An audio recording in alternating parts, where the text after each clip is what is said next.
Welcome back. In this lesson, I'm going to demonstrate the Bootstrap grid system. And the grid system is probably the number one reason that people use Bootstrap.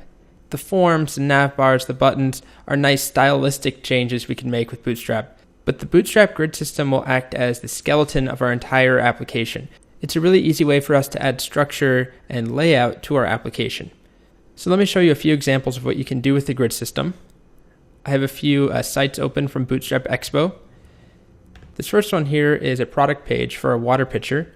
And as I scroll down, notice the layout here where we have 3 items side by side.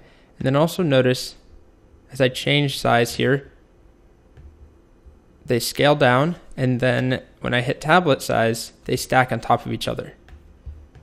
So that's the Bootstrap grid system at work, as is this right here, where we have another similar effect. They scale, and then they stack on tablet and mobile size. Here's another example. This is an Icelandic musician named Olafur Arnalds, and as I scroll down on his site, we have some content that's built with the grid system here. As you can see,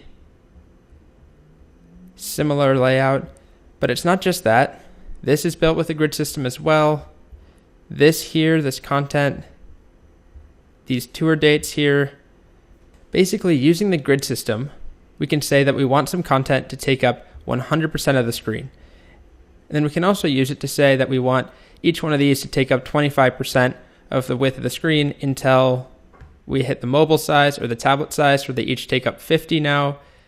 And then when we hit mobile, they each take up 100%. Same thing down here. It lets us divide the width of the screen into pieces and pick how many pieces we want each of our own elements to take up. And here's the last one we've seen already. It's called Creative Tim. And as we scroll down here, similar content here using the grid system, and here as well. So this is all done with the grid system, all of this. So really important, very exciting stuff. It helps us lay things out so easily compared to what we would have to do without Bootstrap. So we'll be using Bootstrap's grid system in pretty much every application we make using Bootstrap. And let me show you one of them. This is our Yelp Camp application. And notice that we have a grid of campgrounds, 4 across. And as I resize the screen, notice that they scale, and then we go to 2 across, and then down to mobile, we go to 1 across. And it's a really nice, easy to use mobile layout. So that's just one place where we'll use the grid system. Now let's get started on writing some code using the grid system. So I'll full screen this window and go back to getbootstrap.com. Under the CSS tab, we can click on Grid System. There's quite a bit to the grid system, but I'm going to start by just pointing out a single number here, 12. This is really important to how the grid system works. So every container in Bootstrap can be divided into 12 different columns. And then using the grid system, we can pick how many of those 12 units each element should take up.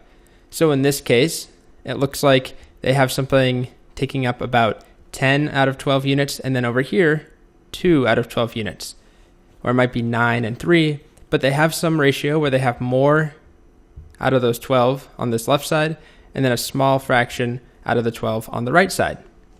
So if we go back to Yelp Camp here, this is our container right here.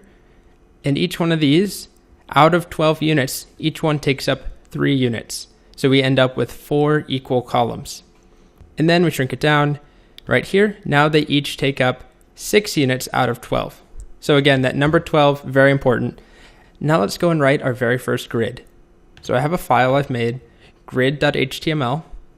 It's empty except for the Bootstrap CSS file. And to start, we need to define a container. Anytime we use the Bootstrap grid, it needs to be inside of a container. So class equals container. And the first thing we need to do is define another div with class equal to row. Inside of each row, we have 12 units to pick from. So what we're going to start by doing is just doing a 50-50 split. We'll have one div that takes up 6 out of 12, and then another div that takes up 6 out of 12. So let's do that now. We'll add a div, and then I'll also add my second div in. And right now it's just 2 divs that are empty. They're not going to work. But what I'll do is add a class to the first one. And this will look a little bit weird. Column large 6. And we'll do the same thing here. Class equals column large 6. Then we'll add some content in here that will just say column large 6. Same thing here. And as I do that, let's save. And we won't actually see very much. We won't see the grid itself. So to make that clearer, I'll define a class here inside of a style tag. What I'll do is define a class. I'll just call it pink. And I'll apply this class to our two divs so we can see them. Because right now they're just white, no border, and just a little bit of text. But if we add this in, so pink, and then we want background to be pink, and we'll do a purple border, 1 pixel, solid purple. And then we'll apply the pink class to these two divs. Each one takes up 6 units. Now we go back and refresh. There we go. You can see we have two divs that take up exactly half of the container. The container starts here and ends here. And we've divided it into 2. So now we can go back and play around a little bit more. And let's try adding in a third column. And this time we'll make the middle column 8 units, and then the left and right will be 2. So we'll end up, and I'll change these numbers here. There we go.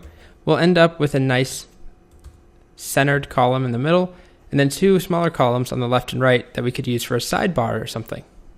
So that's a very basic concept underlying all of the Bootstrap grid system. We have 12 units going across whatever container we're working inside of, and we can designate those 12 units in any way that we want.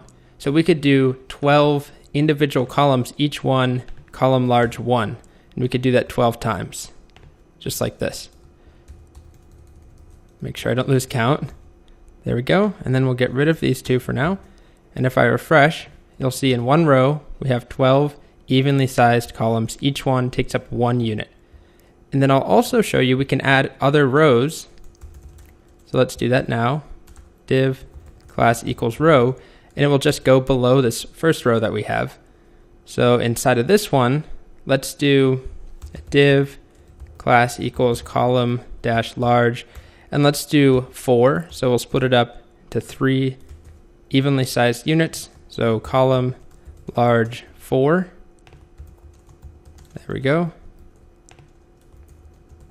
Just like that. And let's go take a look now. And you can see we didn't apply the pink class, but we have 3 evenly sized columns that fall below the 12 evenly sized columns we created.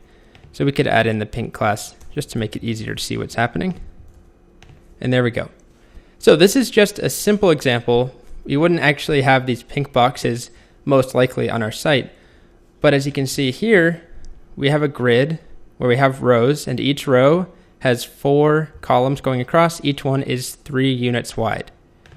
Or here, on this Creative Tim site, we have 3 columns going across. Each one is 4 units wide.